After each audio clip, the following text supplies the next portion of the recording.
Men uchun duo qiling shayxim. Rabbimga nima dey? Oysha meni sevsin shayxim.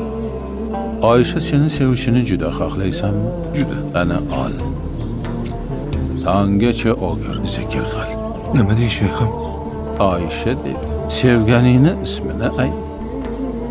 Tonggacha bizni chillaxonada Oysha zikrini qil. Alloh asrasin. Shayxim, Oysha xudo emas-ku.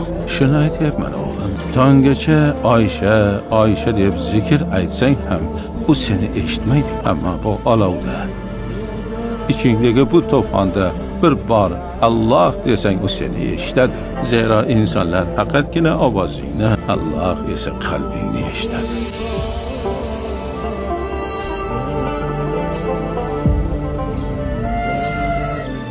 İnson soqillikni o'ziga o'xshaganda topar ekan. Bular ham oshiq